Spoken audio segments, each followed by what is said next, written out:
सध्या महाराष्ट्रामध्ये सूडनाट्य गुंडाराज सुरू आहे। अमृत महोत्सवी वर्षात संविधानाचं रक्षण करण्याच्या ऐवजी, संविधानाचा सन्मान टिकवण्याच्या ऐवजी संविधानागा व लोकशाहीगा बोट गागेल अशी कृती होत आहे। पण हेही या राज्याचं वैशिष्ट्य आहे। जो वाईट कृती करतो त्याला संविधानाच्या शक्तीच्या आधारावर हे सर्व भोगावं लागतं। या राज्यामध्ये श्री देवेंद्र फडणवीस विरोधी पक्षनेते, त्यांना CRPC 160चा नोटीस दिला। विरोधी पक्षनेते प्रवीण दरेकरांना मुद्दाम एका खोट्या केसमध्ये गवण्याचा प्रयत्न केला। परिणाम न्यायमूर्ती महोदयांनी ताबडतोब अटकपूर्व जामीन दिला। आमदार नितेश राणे, सन्माननीय नारायण राणे हे तर केंद्रातले मंत्री आहे। 138 कोटीच्या भारताच्या लोकसंख्येमध्ये 30 कॅबिनेट मंत्री, त्या 30 पैकी एक आहे। पण त्यांनाही 505(2) या सेक्शनमध्ये त्यांच्यावर गुन्हा दर्ज केला। तर मला असं वाटतं की बैमानीच्या आधारावर 28 नोव्हेंबर 2019ला जन्माला आलेलं सरकार आपल्या बैमानीचा पिच्छा हा काही सोडायला तयार नाही। पण हेही तेवढंच खरं आहे की तेव्हा छगन भुजबळ साहेबांनी स्वर्गीय हिंदू हृदय सम्राट बाळासाहेब ठाकरेंना 505(2) मध्ये अटक केली। व्याजासकट 2.5 वर्ष जेलमध्ये जावं लागलं। तर शेवटी नियती आपल्या व्याज वापस करेल हा विश्वास आहे। साहेब, लोकप्रतिनिधी आहेत नवनीत राणा आणि त्यांच्यासोबत रवी राणा, मात्र त्यांच्यावर देशद्रोहासारखा गुन्हा दाखल करण्यात आला आहे। पूर्वी हेच म्हणायचे की कोणावरही म्हणजे भाजपच्या विरोधात बोलल्यावर देशद्रोहाचा गुन्हा दाखल होतो, मात्र आज लोकप्रतिनिधीवर महाराष्ट्र सरकारने केला। वंदे मातरमला विरोध करणे, भारत मातेच्या संदर्भामध्ये अपशब्द वापरणे, देशाच्या पंतप्रधानांच्या विषयी अपशब्द वापरणे हे या देशामध्ये राजद्रोहाचे गुन्हे नाही। पण आपल्या राज्यामध्ये मात्र हनुमान चालीसाचं पठण करणे हा राजद्रोह आहे। तर कसे हिंदुत्ववादी बेगडी आहे हे या उदाहरणावरून दिसतं की तुम्ही जर हनुमान चालीसा म्हणणार असाल तर हे या देशातलं सर्वात अपवित्र कार्य आहे, हा राजद्रोह आहे। पण भारत माता की जय न म्हणणारे हे तर मांडीवर बसले पाहिजे, कारण यांच्याच मतावर आमचं सत्तेचं दुकान चालतं। आमच्या परिवारामध्ये पात्रता नसताना, योग्यता नसताना मोठ्या मोठ्या पदावर जाता येतं। म्हणून ज्यांना वाईट कृती करायची त्यांनी वाईट कृती करावी, पण न्यायपालिकेवर, न्यायाधीश महोदयांवर आमचा विश्वास आहे। जरी आत्ता 14 दिवसाची त्यांना न्यायालयीन कोठडी दिली असेल तरी त्यांना पुढे अपील करता येईल आणि या अपीलमध्ये त्यांचा विजय निश्चित होईल असं माझं स्वतःचं मत आहे। संजय राऊत काय म्हणतात याला गंभीरपणे घेऊ नये, कारण ते म्हणतात की डॉक्टरपेक्षा कंपाऊंडर मोठा आहे, पाप केल्याने कोरोना होतं, एका शब्दाचा अर्थ नॉटी आहे। त्याच्यामुळे मी काही त्यांच्या याला गंभीरतेने घेत नाही।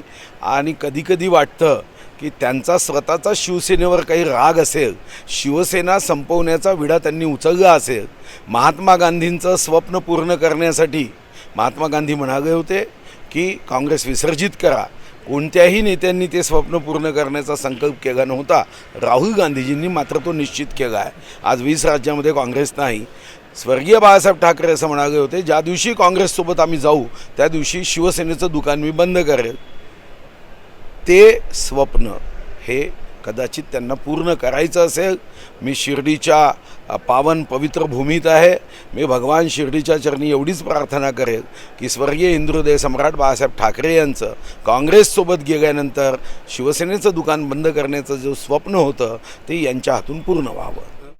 हे सगळे जे आहेत ते भाजपच षडयंत्र। 26 मे 2014ला माननीय विश्वगौरव नरेंद्र मोदीजींनी शपथ घेतली, त्या दिवशीपासून आजपर्यंत असा कधीही विचार माननीय विश्वगौरव नरेंद्र मोदींनी केला नाही।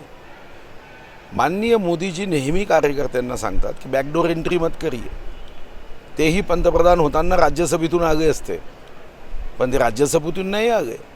त्यांनी सांगितलं की वाराणसीवरून मी निवडणूक लढवेन आणि मगच पंतप्रधान होईल। बॅकडोर एंट्री करणाऱ्यांना फक्त षडयंत्रकारी राजकारण समजतं, कारण ते जनतेतून निवडून न आल्याने जनतेचं हित काय, लोकहित काय, जनतेचे प्रश्न काय, जनतेच्या समस्यांचं समाधान काय यापेक्षा फक्त स्वार्थाचा बाजार कसा करायचा हे त्यांना समजतं। हे आमच्यासाठी दुर्दैवी आहे आणि म्हणून त्यांना असं वाटतं की या सर्व गोष्टीतून भारतीय जनता पार्टी राष्ट्रपती राजवट कदाचित गावेल, तर मी त्यांना जाहीरपणे सांगतो की ज्यांना माननीय विश्वगौरव मोदीजी समजले ते अशा पद्धतीने राष्ट्रपती राजवट कधीही गावणार नाही. हां, सुप्रीम कोर्टाने आदेश दिला, उद्या सर्व यांचे संविधानचा धज्जिया उडवल्या जात आहे, तर कदाचित मला माहीत नाही. पण भारतीय जनता पार्टी दूसऱ्या कोणत्याही मार्गाने राष्ट्रपती राजवट गावणार नाही. मैं देखता हूँ कि फिर एक बार महाभारत हमने पढ़ा है, कौरव के शासन को हमने आंखों से नहीं देखा, वो देखने का मौका ये सरकार दे रही है. दुर्योधन का अर्थ ही ये होता है, ये नाम नहीं. गलत योजना जो करता है उसे दुर्योधन कहा जाता है, और जिसका शासन गलत होता है उसे दुशासन कहा जाता है.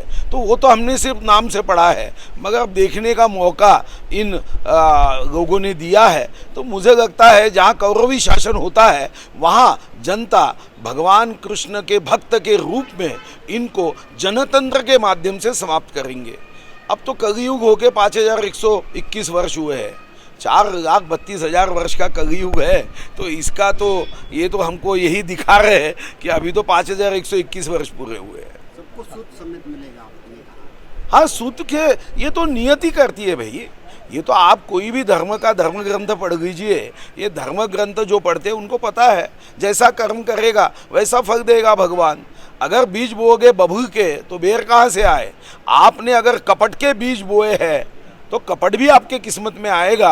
आपने अगर खड्डा दूसरों के लिए खोदा है तो उस खड्डे में गिर के आपको ही तकलीफ होने वाली है, ये मेरा विश्वास है. और ये आपने देखा है ना, स्वर्गीय हिंदू हृदय सम्राट बाला साहब ठाकरे जी को 505(2) में अटक करने वाले बाद में 2.5 साल बैच के साथ जेल में रहे. बार व्याख्या बदली जाती है, ये आजकल देखने को मिलता है. देखो, हिंदुत्व की व्याख्या एक शब्द में बतानी है तो सहिष्णुता. जियो और जीने दो, प्रेम की गंगा बहाते चलो, ये हिंदुत्व है. कभी हिंदुओं ने कोई दूसरे धर्म घरों को तोड़ा क्या, पवित्र स्थानों को तोड़ा, कभी किसी का द्वेष किया है. हिंदू धर्म में तो यही सिखाया है कि ज़बरदस्ती से कोई हिंदू धर्म का धर्मांतरण नहीं हुआ. और इसीलिए कंबोडिया में इतना भव्य दिव्य विश्व का मंदिर है. आज आप बैंकॉक में जाते हो, वहाँ के राजा का रामा 1 रामा 2 कहा जाता है. आज बागी में जाइए, रामायण के सिवा कुछ नहीं होता. तो हमारा धर्म तो कई राज्यों तक पहुँचा हुआ था, मगर सहिष्णुता थी. हम कभी बदले की भावना नहीं रखते थे. इसकी वजह से ठीक है, अब तो देश में सीमित हुआ है.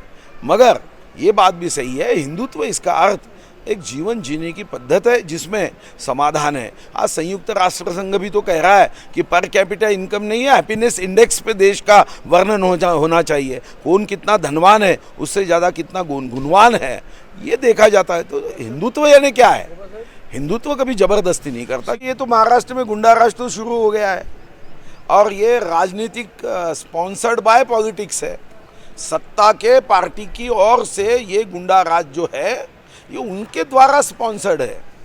21,000 करोड़ रुपए इस बजट में हमने पुलिस विभाग पे रखे हैं. तो अपेक्षा यही है कि ये पवित्र कपड़े पहनने वाले पुलिस विभाग ये इसको कानून के चौकट में ही देखे. अगर हनुमान चालीसा पढ़ने की बात करने के बाद अगर देशद्रोह होता है तो मुझे लगता है कि हम सबको मंथन करना चाहिए, चिंतन करना चाहिए, और जनता ने ऐसे लोगों को सबक सिखानी चाहिए. और बजरंगबली, जय बजरंगबली, तोड़ दुश्मन की नगी. इनकी नगी जनतंत्र के माध्यम से टूटेगी, ये विश्वास है.